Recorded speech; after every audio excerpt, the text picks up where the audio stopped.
እሺ ለጸሎትን እነሳ። በስመ አብ ወወልድ ወመንፈስ ቅዱስ አሐዱ አምላክ አሜን። የምሕረትና የቸርነት ባለቤት አምላካችን እግዚአብሔር ሆይ ይህችን ሰዓት ባርከልን፣ በመካከላችን ተገኝተህ ሕይወት የሚገኝበትን ትምህርት እንድታስተምረን እንድትመራን ቅዱስ ስምን እንዲያን እንጠራለን። አባታችን ሆይ በሰማያት የምትኖር ስምህ ይቀደስ፣ መንግስት ትምጣ፣ ፈቃድ በሰማይ እንደሆነ እንዲሁም በምድር ይሁን። የዕለት ምግባችንን ስጠን ዛሬ፣ በደላችንን ሁሉ ይቅር በለን እኛም የበደሉንን ይቅር እንል ዘንድ፣ ወደ ፈተና አታግባን ከክፉ ሁሉ አድነን እንጂ መንግስት ያንተ ናትና ኃይል፣ ክብር፣ ምስጋናም ለዘላለሙ አሜን።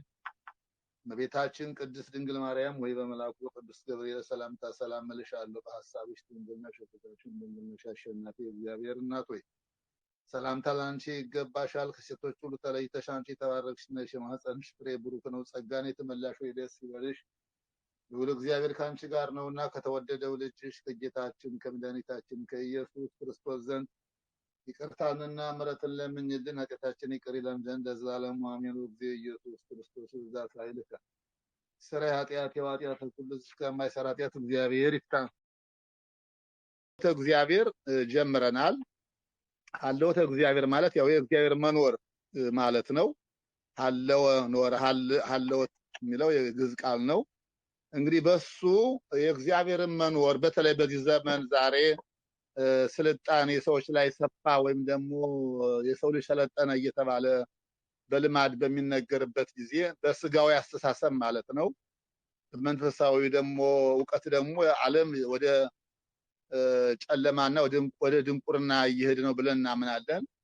ይህም የሚሆነው ምንድነው? ትልቁ የሰው ልጅ እውቀት የመጀመሪያ የጥበብ መጀመሪያው እግዚአብሔርን ማወቅና መፍራት ነውና ወይም ደግሞ ፈጣሪን ማወቅ ስለሆነ ከትውልዱ አወቅ መስሎት ከዚህ በራቀ ቁጥር ደግሞ ትልቅ ውድቀትና ድንቁርና ውስጥ እየገባ መሆኑ ይታወቃልና ሀለወተ እግዚአብሔር የሚለው ትምህርት በጣም አስፈላጊና ወሳኝ ነው። ይሄ ከቀድሞ ጀምሮ አባቶቻችንን እያስተማረ የነበረ ያለ ነገም ትውልዱን የሚያስተምር መሆኑ ቢታወቅም በተለይ በዚህ ወቅት ላይ ደግሞ እንዳልኳችሁ ዓለም በራሱ ሰለጠንኩ ብሎ በስጋዊ ፈቃድ ብቻ ስጋዊ ጥበብ ብቻ ወክሎ በሚራመድበት ሰዓት እግዚአብሔር የለም የሚለው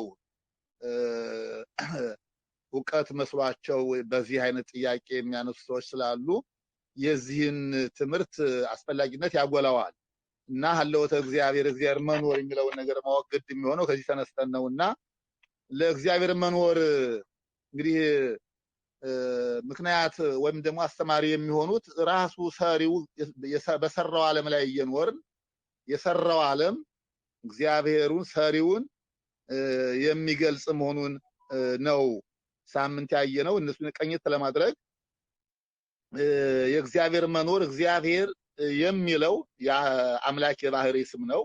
ትርጉሙም ዓለምን ፈጥሮ የሚገዛ ማለት ነው። የማይታይና የማይመረመር ሁሉን ማድረግ የሚችል ሁሉንም የፈጠረ መጀመሪያና መጨረሻ የሌለው ዘላለማዊ አምላክ መኖሩንና ራሱን ለሰው ልጅ እንደገለጠ በቅዱሳት መጻሕፍት ተረጋግጧል ብሎ ዘጸአት 3ን ለሙሴ የገለጸለትን መሰረት ይዝና የእግዚአብሔር መኖር በስነ ፍጥረቱ ይታወቃል ብለን ነው ሳምንት የርንበት። ይሄው ምክንያቱ ምንድነው? ከበቂ በላይ ስራው ማስረጃዎች ቢኖሩም ጥቂቶችን ምንድነው ከውቅያኖስ በትንሽዬ ጭልፋ ጨልፎ እንደመጠቀም ማለት ነውና ትንሾችን ማስረጃዎችን ይዘን ከዚያ በኋላ በዚህ ማስረጃ መሰረት የራሳችንን እውቀት እናሰፋለን እና ይሄውም አባቶቻችን ሲያተቱ ምን ይላሉ? ለማንኛውም ነገር ይላሉ ምክንያት አለው ነው። ለማንኛውም ምክንያት አለው። ለምሳሌ ለስዕል ሰዓሊ፣ ለመጽሐፍ ጸሐፊ፣ ለወንበር ጠራቢ፣ ለሚንቀሳቀስ ነገር ሁሉ አንቀሳቃሽ እንዳለው ማወቅ ከተቻለ የሰው ልጅ በዚህ አምላኩን ማወቅ ይችላል ነው። ስለዚህ ፍጥረት ያለ ፈጣሪ የተገኘ አይደለም። አሁን ሁላችሁም እንደምታውቁት ታዲያ ለምን እንዲሆነ ለምን ይመሻል? ለምን ይነጋል? ብርሃንና ጨለማ ለምን ይፈራረቃል? ክረምትና በጋ ለምን ይፈራረቃል? ስትሉ ብዙ ጊዜ ሰዎች የሚመልሱት መልስ ምንድነው? ተፈጥሮ ይላሉ። ይሄ ተፈጥሮ ነው። ተፈጥሮ ካለ ፈጣሪ እንዳለ ማወቅ ግድ ይላል። ተፈጥሮ ካለ ፈጣሪ ማወቅ እንዳለ ማወቅ ግድ ይላል እና ይህንን በሊቃውንትም አመስጥሮ በቅዱሳት መጻሕፍትም መረጃ ሰጭነት ይብራራሉ። ይህን በስርዓት የሚመራና የሚያስተዳድር ሁሉን ማድረግ የሚችል ፈጣሪ እንዳለ የሚያምኑትን የማያምኑትን ጠቢቡ ሰሎሞን ይዘልፋቸዋል። ምክንያቱም እያዩ እንደማያዩ ጥበበ ሰሎሞን ምዕራፍ 13 ቁጥር 1 እስከ 10 ያለውን ነገር ሲያብራራ እግዚአብሔርን የማወቅ ጉድለት እየከለስኩት ነው ላስቀኛችሁ ብዬ ማለት ነው። በልቡናቸው እግዚአብሔርን የማወቅ ጉድለት በልባቸው ያለባቸው ሰዎች ሁሉ በእውነት ከንቱ ናቸውና ብሎ እግዚአብሔርን ከመካድ የበለጠ ከንቱነት እንደሌለ ያስረዳል። በእኒህ በሚታዩ ፍጥረታት በዚህ ዓለም ያለ እርሱን ያውቁ ዘንድ ተሳናቸው። ይህ ከተሳነው ደግሞ የሰው ልጅ ትልቅ ውድቀት እንደሆነ ይገልጻል። ስራውንም እያዩ እኒህ ፈጣሪያቸውን አላወቁም በማለት ይገልጻል። ኢዮብም ስነ ፍጥረትን መሰረት አድርጎ በመጽሐፈ ኢዮብ 12:7 እስከ 10 ያለውን መቃኘት ነው። እነ ዳዊት መዝሙረ ዳዊት 18:1 ሰማያት የነገረ ሳምንት አይተነዋል። አስታውሻ ምንድነው ሪከርድም እንዳደረጋችሁ ታይቻለሁ። እነኚህን በሳምንቱ አይተናል። ወዘያስተሪ እግዚአብሔር ይታወቅ በፍጥረቱ የማይታይ እግዚአብሔር በፍጥረቱ እንደሚታወቅ እንደሚታይ ቅዱስ ጳውሎስም ለሮሜ ሰዎች የጻፈውን መልእክቱን በሮሜ ምዕራፉ ማስታወሻ ይዛችሁ ታላይቸዋለሁ። ይህንን ሳምንት አይተነዋል። አሁን ቀጥታ ፈጣሪነቱን ትንሽ ማሳያ ይዘን ቅዱሳት መጻሕፍትን እንማራለን። ይሄንን ለሳምንት መነሻነት ካየነው ተነስተን ለማለት ነው። እንግዲህ ቅዱስ መጽሐፍ የእግዚአብሔርን መኖር በማረጋገጥ እግዚአብሔር ሰማይና ምድርን ፈጠረ በማለት የሰማይና ምድር ፈጣሪ እግዚአብሔር መሆኑን ሰሪው እሱ መሆኑን በዘፍጥረት ምዕራፍ 1 ቁጥር 1 ይነግረናል። ሌላው ነህምያ 9:6 እዚያው ቀጠልንበት ማለት ነው። ፈጣሪነቱን ካህሊነቱን ቻይነቱን ለማሳየት ነው። ነህምያ 9:6 አንተ ብቻ እግዚአብሔር ነህ። እንግዲህ ብቻ የምትለው ቋንቋ ደግሞ በፍጹም ከእግዚአብሔር ውጭ ሰሪ ፈጣሪ እንደሌለ ማወቅ ግድ ስለሚሆን ነው። አንተ ብቻ እግዚአብሔር ነህ። ሰማይንና የሰማያትን ሰማይ ሰራዊታቸውንም ሁሉ ምድርንና በእርሷ ላይ ያሉትን ሁሉ ባህሮችንና በእርሱ ውስጥ ያለውን ሁሉ ፈጥረሃል። የሰማይም ሰራዊት ለአንተ ይሰግዳሉ። አንተ እግዚአብሔር አምላክ ነህ። አንተ እግዚአብሔር አምላክ ነህ። አሁን እቺ ብቻ የምትለዋን ቋንቋ አስምሩበት። ለምሳሌ በኋላ በምስጢረ ሥላሴ ትምህርታችን እንዳትታወኩ ለምሳሌ ማን ፈጠረ ሥላሴ በእኛ በኦርቶዶክስ አስተምሮ እግዚአብሔር ፈጠረ ካልን በኋላ ሥላሴ ፈጠረ እንላለን። የሶስትነቱን ምስጢር በምናይበት ጊዜ ብቻ የምትለዋ ቋንቋ በጣም ወሳኝ ናት። ምክንያቱም በዝርዝር ስናይ በኋላ እንደርስበታለን።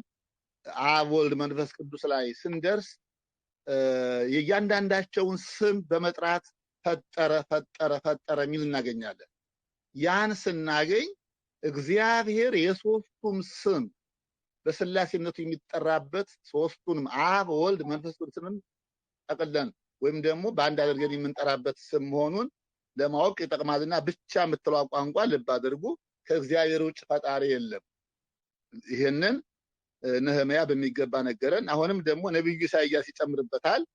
በምዕራፍ 45 ትንቢተ ኢሳይያስ ማለት ነው። ምዕራፍ 45 ቁጥር 18 ላይ ሰማያትን የፈጠረ እግዚአብሔር እርሱም ምድርን የፈጠረና ያደረገ ያጸናትም መኖሪያ ልትሆን እንጂ ለከንቱ እንድትሆን ያልፈጠራት አምላክ እንዲህ ይላል፣ እኔ እግዚአብሔር ነኝ፣ ከኔም በቀር ሌላ አምላክ የለም። ከኔም በቀር ሌላ አምላክ የለም። አው ሰሪው አድራጊው ፈጣሪው እግዚአብሔር ብቻ መሆኑን ኢሳይያስ በትንቢቱ እንዲህ ሲገልጽ አሁንም ቅዱሳት መጽሐፍት እንዲተባበሩበት ደግሞ ነብዩ ኤርምያስም የበኩሉን ደግሞ የድርሻውን ያስቀምጣል። ትንቢተ ኤርምያስ ምዕራፍ 10 ቁጥር 12 ትንቢተ ኤርምያስ የምመልሰው እንደትይዙት ነው። ትንቢተ ኤርምያስ ምዕራፍ 10 ቁጥር 12 ማስታወሻ ለምትይዙ እንዳልቸኩልባችሁ። ትንቢተ ኤርምያስ ምዕራፍ 10 ቁጥር 12 ላይ ደግሞ ምድርን በኃይሉ የፈጠረ ዓለምንም በጥበቡ የመሰረተ ሰማያትን በማስተዋሉ የዘረጋ ሰማያትን በማስተዋሉ የዘረጋ እርሱ ነው። በላይ በሰማይ ውሆችን ይሰበስባል፣ ከምድርም ዳርቻ ደመናትን ከፍ ያደርጋል፣ ለዝናብም መብረቅን ያደርጋል፣ ነፋስንም ከቤተ መዛግብቱ ያወጣል በማለት ነብዩ ኤርምያስ ይናገራል። እንዲሁም ነብዩ እግዚአብሔር ዳዊት በመዝሙር 134 ቁጥር 7 ላይ በሰማይና በምድር በባህርና በጥልቆችም ሁሉ እግዚአብሔር የወደደውን አደረገ ይላል። ሁልጊዜ ሲዘመር ከሰማችሁት ኩሎ ዘፈቀደ ገብረ እግዚአብሔር እየተባለ የሚዘመረው ማለት ነው። ኩሎ ዘፈቀደ እግዚአብሔር የወደደውን አደረገ፣ የወደደውን ሰራ። እሱ ያሰበውን እሱ ያከናውናል። እሱ የሚያከናውነው እሱ የሚሰራውን ማን ሊተካው አይችልም። ወይም ደግሞ አማካሪ ኑሮት እንዲህ አድርግ፣ ይሄ በስቷል እዚህ ቀንስ፣ ይሄ አንሷል እዚህ ጨምር የሚለው የለም። ሰሪው እንዳሰበ ይሰራዋል፣ እንዳሰበ ያደርገዋል። እንዲያውም ምንድነው አባ ጊዮርጊስ ዘጋስጫ ታላቁ ሊቅ ሰዓታት በሚባል መጽሐፉ የሰሪውን ጥበብ የሰሪውን እንደፈቀደ እንደፈለገ ማድረግ እንዲህ ሲል ያጎላል። ምንድነው እግዚአብሔር የሰራውን አንተ ለምን እንዲህ አደረክ ብሎ የሚጠይቀው የለም። አልቦ ዘይ ብሎ ምን ተገበርከ፣ አንተ ምን አደረክ ምን ሰራህ ብሎ ሊጠይቀው የሚችል ማንም የለም። አልቦ ዘይ ሊባልም አይገባውም። ዘንተ አይሰምከ ወዘንተ አሰነይከ፣ እዚህ ጋር አበላሽተሃል፣ ክፉ ስራ ሰርተሃል፣ እዚህ ጥሩ ስራ ሰርተሃል ብሎ ሊጠይቀው የሚችል ማንም የለም። ስለዚህ እሱ እንደፈቀደ ምን ያደርጋል። ሰማያትን በጥበቡ ዘርግቶ እንዲያውም ወገኖች እስኪ አስተውሉ። አሁን እንዳልኳችሁ የግንባታ ባለሙያዎች በበዙባት ዓለም ላይ አንድ ነገር ያለ መሰረት እና ያለ ቋሚ ነገር ወይም ኮሎን ተብሎ በሚጠራው ያለሱ አቁሞ ድልድይንም ሆነ ህንፃን የሚገነባ ሰው አለ? የአገሬ እኮ ገበሬ በእውነት በንጹህ ልቡናው ሰማይን ያለ ባለ ያቆምከው ምድርን ያለ ካስማ ያጸናው ይላል። ይገርማችኋል። ተማርኩ ብሎ እኮ እግዚአብሔርን ከሚክደው ያልተማረው የአገሬ ገበሬ እንዴት እግዚአብሔር በጥበቡ ይመራዋል መሰላችሁ? ሰማይን ያለ ባላ ያቆምከው። ይሄ እኮ ነብዩ እግዚአብሔር ዳዊት ሰማያት የሱን ችሎታ ጥበቡን ይናገራሉ ብሎ የመሰከረው እኮ ነው። ምክንያቱም ማን ነው እስቲ ቀና ብለን የምናየው ሰማይ እላያችን ላይ ቢደፋ ማን ነው የሚከላከለው? ሰለጠንኩ የሚለው ዓለም ይህን ማድረግ ይችላል? ይህን መቃወም ይችላል? አይታችኋል። ትንሽዬ የተፈጥሮ አደጋ ሲነሳ አንድ ጊዜ አመድ እንደሚሆን እንኳን ሰማዩን መቆጣጠር የሚችል ይህንን እያየን ባህር እንዳትታወክ ባለችበት ጸንታ እንድትኖር ባህርን ገስጾ ማይበላትን ገስጾ አስተካክሎ ሁሉም ተፈጥሮ ባለበት ሆኖ እንዲጸና የሚቆጣጠር አምላክ ባይኖር ውቅያኖስ ቢቆጣ ዓለምን በቅጽበት አያጠፋም? ሰማይ ወርዶ ፍጥረታትን ቢፈጭ ማን ይከለክለዋል? ከሰሪው በቀር። ይህን እያየ ሰሪ የለም እግዚአብሔር የለም ማለት ትልቅ ጅልነት ትልቅ ድንቁርና ነው የምንለው ከዚህ ተነስተን ነውና እግዚአብሔር የፈቀደውን ሁሉን አከናወነ። በሰማይም ያለውን በምድርም ያለውን በባህርም በየብስም ያለውን ሁሉ እንደ ጥበቡ አደረገ ይለናል። አዎ ለዚህ ነው እንግዲህ በኋላ እንዳልኳችሁ በዚህ በስነ ፍጥረት ምስክርነት ወደ እንደ ኦርቶዶክስ አስተምሮ በዝርዝር ስንገባ እግዚአብሔር ሰራ እሱ ብቻ ሰራ ብለን እንደተማርን ሁሉ አንዳንድ ጊዜ አብ ወልድ መንፈስ ቅዱስ ብለን በምስጢረ ሥላሴ ስንደርስ የምናየው ቢሆንም አብ ብቻ ሰራ ብሎ የሚቀርበት ሁኔታ አለ። ወልድ ብቻ ሰራ ብሎ የሚናገርበት ጊዜ አለ። መንፈስ ቅዱስ ሰራ ብቻ ብሎ የሚሰራበት የሚገታበት ጊዜ አለ። እነሱ መዝርዝር አሳያችኋለሁ። ለማንኛውም እግዚአብሔር ብቻ ነው ሰሪ ካል እግዚአብሔር ብቻ ሰሪ ከሆነ አብ እዚህ ጋር ሰራ ሲል ምን ማለት ነው? እዚህ ጋር ወልድ ሰራ ሲል ምን ማለት ነው? እዚህ ጋር መንፈስ ቅዱስ ሰራ ሲል ምን ማለት ነው? አብ ሰራ ካለ በአብ ስራ ውስጥ ወልድና መንፈስ ቅዱስ መኖራቸውን አስተውሉ። መንፈስ ቅዱስ ሰራ ሲል በመንፈስ ቅዱስ ሰሪነት ውስጥ ወይም ስራ ውስጥ አብና ወልድ መኖራቸውን ማስተዋል ብልህነት ነው። ወልድም ሰራ በሚልበት ጊዜ በወልድ አሰራር ውስጥ መንፈስ ቅዱስና አብ እንዳሉ ማመን ማስተዋል ማወቅ ግድ ይላል ማለት ነው። ለምን? እግዚአብሔር የሚለው የሶስቱም ስም ስለሆነ እግዚአብሔር አብ፣ እግዚአብሔር ወልድ፣ እግዚአብሔር መንፈስ ቅዱስ ስለሚል አሁን ብሉይ ኪዳን ለማስረጃ እንዲካየን ወደ አዲስ ኪዳን ትንሽ መረጃ ልስጣችሁ።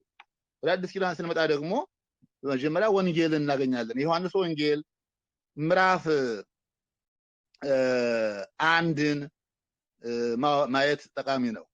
የዮሐንስ ወንጌል ምዕራፍ 1 ቁጥር 3 ላይ ወይም ከቁጥር 1 ጀምሮ በመጀመሪያ እግዚአብሔር ነበር፣ በመጀመሪያ ቃል ነበረ። ሁላችሁም እንደምታውቁት ቃል የሚለው የኢየሱስ ክርስቶስ ስጋ ከመለወሱ አስቀድሞ ይጠራበት የነበረው ስም ነው። ቀዳማዊ ቃል ነው ስጋ ሆነ የምንለው እና በመጀመሪያ ቃል ነበረ፣ ቃልም በእግዚአብሔር ዘንድ ነበረ፣ ቃልም እግዚአብሔር ነበረ ካለ በኋላ ሁሉም በእርሱ ሆነ ይልና ከሆነውም አንዳች እንኳን ያለ እርሱ የሆነ የለም። አሁን እዚህ ጋር ቃል ብሎ ሁሉ በእርሱ ሆነ ካለ በኋላ ያ ቃልም ስጋ ሆነ ብሎ ዮሐንስ ወንጌል ቁጥር 14 ላይ ምዕራፉ እንዳለ ሆኖ ቁጥር 14 ላይ ያም ቃል ስጋ ሆነ ይላል። አሁን እዚህ ጋር ማን ፈጠረ ሲል እናየዋለን?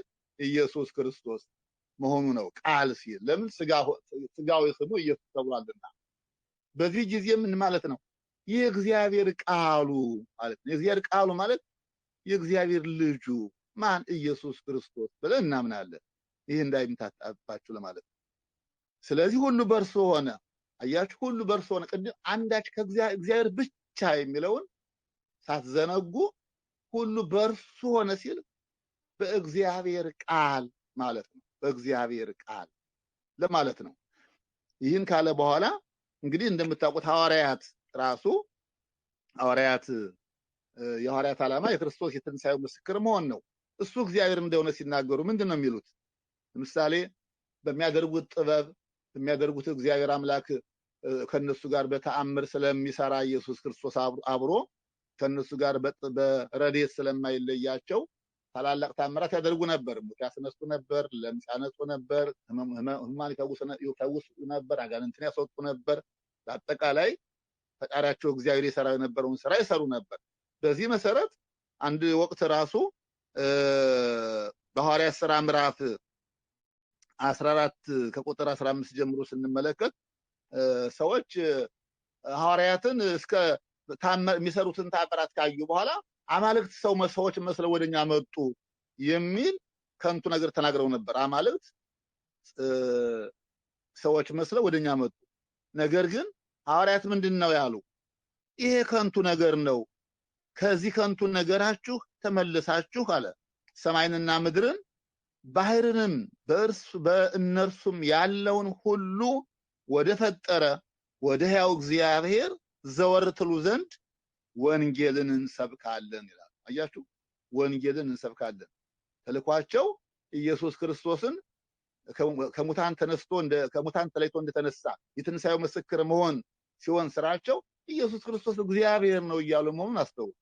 አሁን ብዙዎች ሰዎች የሚቸገሩ ኢየሱስ ክርስቶስ እግዚአብሔር ለማለት በጣም ይቸገራሉ። ነገር ግን ቀዳማዊ ቃሉ የእግዚአብሔር ቃል ስጋ ስለለበሰ ኢየሱስ የተባለው እሱ ነው። ሰማይና ምድርን መፍጠሩን እናያለን። ሌላው ለዕብራውያን የጻፈውን ቅዱስ ጳውሎስ ስንመለከት ጌታ ሆይ አንተ ከጥንት ምድርን መሰረትክ፣ ሰማያትም የእጅ ስራዎች ናቸው። ዕብራውያን 1 ከቁጥር 10 ጀምሮ ስትመለከቱ ማለት ነው። ጌታ ሆይ አንተ ከጥንት ምድርን መሰረት። በነገራችን ላይ ይሄ አንተ እግዚኦ አቅደምከ ሳሮታ ለምድር ወግብረ እደዊከ እማንቱ ሰማያት ያለውን ዳዊት በመዝሙሩ 101 ቁጥር 25 ላይ ተመዝግቦ እናገኘዋለን። ይሄን ነው እንግዲህ ቅዱስ ጳውሎስ ለዕብራውያን አምጥቶ የሰበከላቸው ከዳዊት አምጥቶ ማለት ነው። አዎ ስለዚህ አንተ ከጥንት ምድርን አንተ እግዚኦ አቅደምከ ሳሮታ ለምድር ጌታ ሆይ አንተ ከጥንት ምድርን መሰረትክ፣ ወግብረ እደዊከ እማንቱ ሰማያት ሰማያትም የእጆች ስራ ናቸው። እማንቱስ ይታጎላ ወአንትሰ ትሄሉ እነርሱ ይጠፋሉ አንተ ግን ጸንተህ ትኖራለህ። ሁሉም እንደ ልብስ ያረጃሉ። ሁሉም እንደ ልብስ ያረጃሉ። አዎ እንደ መጎናጸፊያም ትጠቀልላቸዋለህ፣ ይለወጡማል። አንተ ግን አንተ ነህ። አንተ ግን አንተ ነህ። አዎ ዘመን አልፎ ዘመን ይተካል። የዘመናት ባለቤት እግዚአብሔር ግን ዘመናት በማሳለፍ ለዘላለም ሕያው ሆኖ ይኖራል። ይህ እንግዲህ ዕብራውያን 1 ከቁጥር 10 ጀምሮ ስንመለከት የምናገኘው ነው። ይሄን በሐዲስ ኪዳን ስንመለከት ምን ያህል ብሉይ ከሐዲስ ተስማምተው የእግዚአብሔርን ፈጣሪነት ሲመሰክሩ እናያለን። በነገራችን ላይ የእግዚአብሔር ፈጣሪነት በእነኚህ ጥቅሶች የሚወሰን አይደለም። አሁን እንግዲህ እንደ ስልጠና እንደ ትምህርት ይሄ ማሳያው ነው። በዚህ አንጻር እያሰፋችሁ ዕውቀታችሁን እንድታዳብሩ በማንበብና በመጠየቅ ይችን በዚህ ፍንጭ ሰጭነት ወይም ደግሞ በዚህ መሪነት እያንዳንዳችሁ በማንበብና በመጠየቅ ዕውቀታችሁን እንድታሰፉ ይሄ ማሳያ ነው። እኔ ብዙ ጊዜ እንግዲህ ይቅርታና ለስልጠና ምሳሌ የምሰጠው ለትምህርት ምሳሌ የምሰጠው የአሽከርካሪዎችን ትምህርት ነው። ሁላችሁም ሾፌሮች በዚህ በአውሮፓ እንደሆናችሁ የአውሮፓውያን ነዋሪዎች ናችሁና ሾፌሮች ናችሁ። መንጃ ፈቃድ ለማውጣት ስትማሩ በተወሰነ ኪሎ ሜትር ነው የምትማሩት። በተወሰነ ኪሎ ሜትር የሰለጠናችሁበትን ኪሎ ሜትር የተማራችሁበትን ኪሎ ሜትር ብትለኩት እንግዲህ ተደምሮ ስንት 100 ኪሎ ሜትር እንዳሽከረከራችሁ ብታውቁት እናንተ ናችሁ። ነገር ግን በዚያ ልምድ ከወሰዳችሁ በኋላ መንጃ ፈቃድ ካወጣችሁ በኋላ ተፈተናችሁ ካለፋችሁ በኋላ ግን እድሜያችሁን ሙሉ የምታሽከረክሩት ኪሎ ሜትር አይለካም፣ አይሰፈርም። ዕውቀትም ትምህርትም እንደዚህ ማለት ነው። ስልጠና ማለት ልክ ለማሽከርከር ልምምድ እንደመስጠት ማለት ነው እና አሁን እንኳን በዚህ በቀጥታ ስርጭት ቀርቶ በአመታትም ጭምር ተምሮ የእግዚአብሔር ቃል አይወሰንም። ግን አይወሰንም ብሎ ደግሞ ቁጭ ማለት ስንቱን አውቀዋለሁ ብሎ ቁጭ ማለት ደግሞ ስንፍና ነው። እግዚአብሔር በሰጠን ዕውቀት ተጠቅመን የስልጣኔውን ቢሆን የክፋቱን ትተን በጎውን ነገር ከተጠቀምንበት ጠቃሚነት አለውና በዚህ መሰረት እየተጠያየቅን እየተወያየን እያነበባችሁ እየጠየቃችሁ ዕውቀታችሁን ታሰፉ ዘንድ ይሄ አስፈላጊ እድል ነውና በእንዲህ መልኩ ልንጠቀም ይገባል ወገኖቼ። በዚህ መሰረት ቅድም እንግዲህ ለዛሬ በዚህ የእግዚአብሔርን ፈጣሪነት ካሳየን እንግዲህ የእግዚአብሔርን ሀለወት በስራው ማወቅ እንድንችልችን ካየን ከዚያ እግዚአብሔር ትንሽ ከመገለጫዎቹን ትንሽ ያሳያቸዋለሁ። መገለጫዎቹ ብዙዎች ናቸው። ጥቂቶቹን መገለጫዎች የእግዚአብሔር መገለጫዎች የምንላቸውን ወይም ደግሞ ለፍጡር የማይሰጡ ለእግዚአብሔር ብቻ የሚሰጡትን ደግሞ እነሱን ደግሞ ትንሽ ማስታወሻዎች ደግሞ እሰጣችኋለሁ። ለምሳሌ የእግዚአብሔር መገለጫዎች ምንድናቸው ቢባሉ ሁሉን ቻይነት የሚል ስም ይሰጠዋል። ሁሉን ቻይነት ይሄ ለእግዚአብሔር የሚሰጥ ነው፣ ለፍጡር የማይሰጡ ማለት ነው። እንደነገርኳችሁ ሁሉን ቻይነት ሲባል ሁሉን ቻይ እግዚአብሔር ብቻ ነው። ይሄ ለሌላ ሰው አይሰጥም። አዎ ይህንም ባለቤቱ ራሱ እግዚአብሔር ለባለሟሉ ለአብርሃም ሲነግረው እንመለከታለን። ዘፍጥረት 17 ቁጥር 1 ላይ ለእግዚአብሔር የሚሳነው ነገር ፈጽሞ የለም፣ ሁሉም ማድረግ ይችላል፣ ይህንም ለአብርሃም ገልጦለታል በማለት መጽሐፍ ቅዱስ ምስክርነት ይሰጣል። በሌላ መልኩ ኤልሻዳይ ነኝ ብሎ ለአብርሃም ገልጾለታል። ዘፍጥረት 18 ቁጥር 10 ላይ ደግሞ በእውኑ ለእግዚአብሔር የሚሳነው ነገር አለን የሚል ጥቅስ እናገኛለን። በእውነት ለእግዚአብሔር የሚሳነው ነገር አለን? በነገራችን ላይ ይችን ኃይለ ቃል ብዙ ጊዜ የምናውቃት ከቅዱስ ገብርኤል ላይ ጥቅስ ላይ ነው አይደለ? ሉቃስ ወንጌል ምዕራፍ 1 ድንግል ማርያምን ሲያበስር ቅዱስ ገብርኤል ፎኒ ከወደን ዝንቱን ዘያምር በስ ወንድ ሳላውቅ ይሄ እንዴት ይሆንልኛል ብላ በምትጠይቅ ጊዜ ወይም በምትመልስለት ጊዜ በእግዚአብሔር ጥበብ እንደምትወልድ ለመንገር እግዚአብሔር ያለ ዘር አብሲ እንደምትጸንስ የእግዚአብሔርን ችሎታ ለመግለጽ ቅዱስ ገብርኤል ለእግዚአብሔር የሚሳነው ነገር የለም ሲላት አይደለ ድንግል ማርያም ይኮነኒ በከመ ትቤለኒ እንዳልከው ይሆንልኝ አለችው። ይህች ብዙ ጊዜ ትጠቀሳለች። ቅዱስ ገብርኤል በነገራችን ከመናገሩ አስቀድሞ ባለቤቱ ራሱ በዘፍጥረት ምዕራፍ 18 ቁጥር 14 ላይ አሮጊቲቱ ሳራ እንድትጸንስ እግዚአብሔር ራሱ ሲናገር ሳራ የእድሜዋን መሄድ አውቃ በሴቶች ያለውን የመውለድ መመዘኛ እንዳጣች ባወቀች ጊዜ ስትጠራጠር እግዚአብሔር ራሱ ለስም አጠራሩ ክብር ይግባውና ለእግዚአብሔር የሚሳነው ነገር እንደሌለ ገልጾ የተናገረበትን እናገኛለን። ከዚህ ወስዶ ነው ቅዱስ ገብርኤልም ለድንግል ማርያም የጠቀሰው እና ሁሉን ቻይነት ይህ እግዚአብሔር የመገለጫዎቹ እግዚአብሔር የሚገለጥባቸው ኃይለ ቃላት እነኚህ ናቸው። ሁሉን ቻይነት ይሆናል ማለት ነው። ሌላው ሁሉን ማወቅ ይህም የእግዚአብሔር የመገለጫዎች የባህሪ መገለጫዎቹ ናቸው። እግዚአብሔር ሁሉን አዋቂ ነው። ብንናገርም ባንናገርም እኛ ሰዎች አዋቂዎች የምንባለው ወይም ደግሞ ልናውቀው የምንችለው ከመረጃ ተነስተን ነው፣ ከተነገሩ ተነስተን ነው፣ በጽሁፍ ከተገኘው መረጃ ተነስተን ነው። እሱ እግዚአብሔር ግን በአምላካዊ ጥበቡ የሚሰወረው ሳይኖር የሩቁንም የቅርቡንም ሁሉንም የማወቅ ችሎታ አለው። ይሄ ሁሉን ቻይነት ሁሉን ማወቅ አሁንም ተጨማሪ የእግዚአብሔር መገለጫዎች ናቸው። እግዚአብሔር ሁሉን ነገር ከመሆኑ በፊት ያውቀዋል። ነገሮችን ሁሉ ከመታሰባቸውና ከመሰራታቸው በፊት ያውቃቸዋል። መዝሙር 138 ቁጥር 1 ጀምሮ ማየት ትችላላችሁ። አዎ ይሄ የእግዚአብሔር የአዋቂነቱ መገለጥ እንደሚያውቅ የምንማርበት ትምህርት ነው።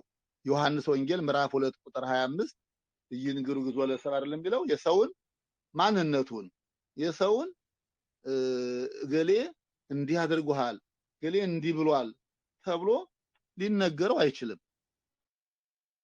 ነው ሁሉን ራሱ ያውቀዋል በማለት ወንጌላዊ ዮሐንስም ወይም ክርስቶስ በወንጌሉ ዮሐንስ በጻፈው ወንጌል አስተምሮናል ማለት ነው። ሌላው ምሉእነት ነው።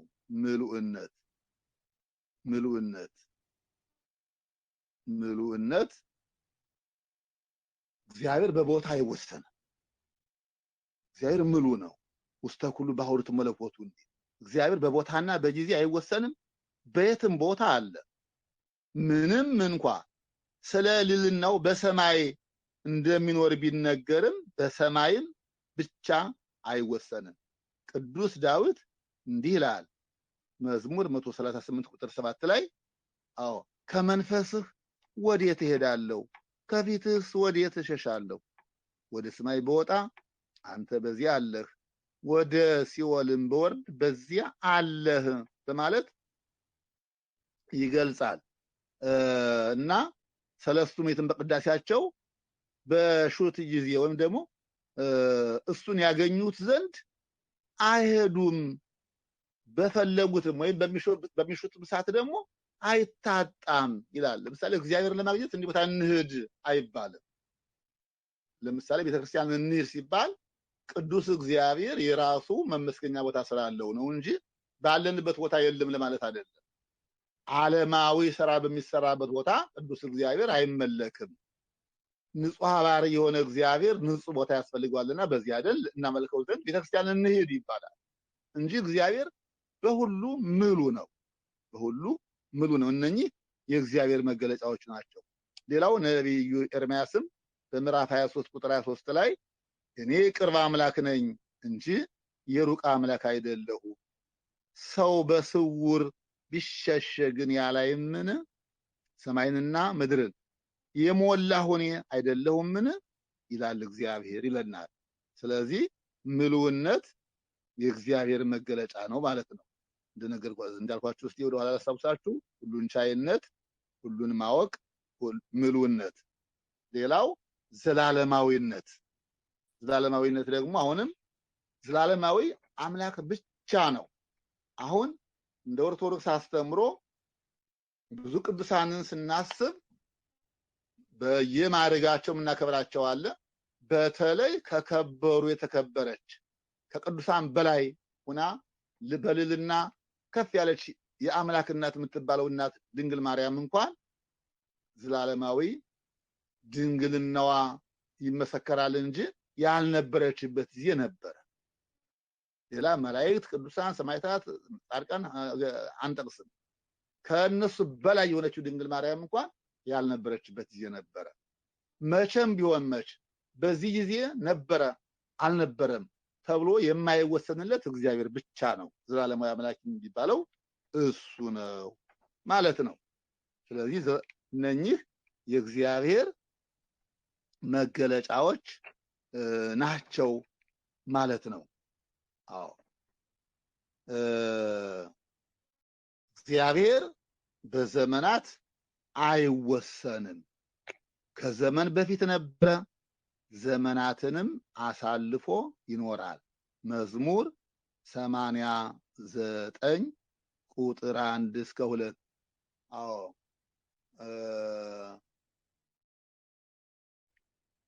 ዘእንበለ ይቁም አድባር ወይትፈጠር ዓለም እምቅድመ ዓለም ወእስከ ለዓለም አንተ ክመ ያለውን ነው። ዘእንበለ ይቁም አድባር ወይትፈጠር ዓለም ሳይፈጠር ሁሉ ነገር ሳይጀመር አንተ ነበርክ ይላል ነብዩ እግዚአብሔር ዳዊት። ዓለም ከመፈጠሩ አስቀድሞ አንተ ነበርክ። በአጠቃላይ አነጋገር እግዚአብሔር መጀመሪያና መጨረሻ የለውም። ለዚህ ነው አልፋና ኦሜጋ የሚባለው። መጀመሪያና መጨረሻ ራሱ እሱ እግዚአብሔር ነው። በእርሱ ዘንድ መለወጥ የለም ለናል። ሌላው መዝሙር 44 ቁጥር 6 ላይ የእስራኤል ንጉስ እግዚአብሔር የሚበጅም የሰራዊት ጌታ እግዚአብሔር እንዲህ ይላል፣ እኔ ፊተኛ ነኝ እኔም ኋለኛ ነኝ፣ ከእኔ በቀር ሌላ አምላክ የለም በማለት ከመናገሩ ባሻገር በትንቢተ ሚልክያስ ምዕራፍ 3 ቁጥር 6 ላይ እኔ እግዚአብሔር አልለወጥም በማለት ዘላለማዊነቱን ይናገራል። ለዛሬ እንግዲህ እንደ እግዚአብሔር ፈቃድ በዚህ ይበቃናል። ፈጣሪ ሰማያት ወምድር ባህሩን የብሱን የፈጠረ እግዚአብሔር እሱ መሆኑን ዛሬም አካተን ከሳምንቱ የቀጠለ ያየን ሲሆን መገለጫዎቹ ደግሞ እንዳልኳችሁ ለፍጡር የማይሰጡ እነኚህ እስካሁን ያየናቸው አራት ነጥቦች ወይም በፊደል ሀ ለ ሀ መ ብለን የምንገልጻቸው ሁሉን ቻይነት፣ ሁሉን ማወቅ፣ ምሉእነት፣ ዘላለማዊነት ብለን ከብዙ በጥቂቱ የክርስቶስ የእግዚአብሔርን መገለጫዎች እንጠቅሳለን። ምን ለማለት ነው? ሰብሰብ አድርገን ስናይ እነኚህ ቋንቋዎች እነኚህ አነጋገሮች ከፈጣሪ በቀር ለፍጡር አይሰጡም። ያለና የሚኖር የሚለው ለፍጡር አይሰጥም። የዚህ ኃይለ ቃል ዋና ዓላማ አሁን ወደፊት ክርስቶስ ጋር ስንደርስ በተለይ ሎቱ ስብሐት ክብር ይግባውና ኢየሱስ ክርስቶስን አማላጅ ለሚሉ ሰዎች ወይም ደግሞ እንደ ተራ ፍጡር ለሚመስላቸው ሰዎች ይህ ስም ለሱ ተሰጥቶ እናገኘዋለን። አያችሁ፣ በስነ ፍጥረት አስተምሮ ትልቅ ሃይማኖት ትምህርት የምናገኝበት ነው። ኢየሱስ ክርስቶስ እግዚአብሔር ባይሆን ያለና የሚኖር የሚል ኃይለ ቃል ለሱ አይሰጥም ነበርና በዚህ መሰረት አብ ወልድ መንፈስ ቅዱስ ፈጣሪ ሰማያት ወምድር እግዚአብሔር መሆኑን እናምናለን። በዚህ መሰረት ዝርዝሮችን የአብን ፈጣሪነት በተናጠል የወልድን ፈጠረ ሲል የመንፈስ ቅዱስን ፈጠረ ማለት በምስጢረ ሥላሴ ትምህርት ስንደርስ እናገኘዋለን። ወይም ደግሞ ለመረጃ ከፈለጋችሁ እግዚአብሔር አብ ፈጠረ ሲል ዘዳግም 32:6 ወይም ማስታወሻ ያዙ። ይሄንን ጥሩ። እግዚአብሔር አብ ፈጠረ ሲል ዘዳግም 32:6 ወልድ ወይም ኢየሱስ ፈጠረ ሲል ኤፌሶን ምዕራፍ 2 ቁጥር 10 መንፈስ ቅዱስ ፈጠረ ሲል መጽሐፈ ኢዮብ ምዕራፍ 33 ቁጥር 6 ላይ ታገኛላችሁ። ይህ ማለት ምን ማለት ነው? ሥላሴ ፈጠረኝ ብለን አፋችን ሞልተን የምንናገርበት እዚህ ተነስተን ነው።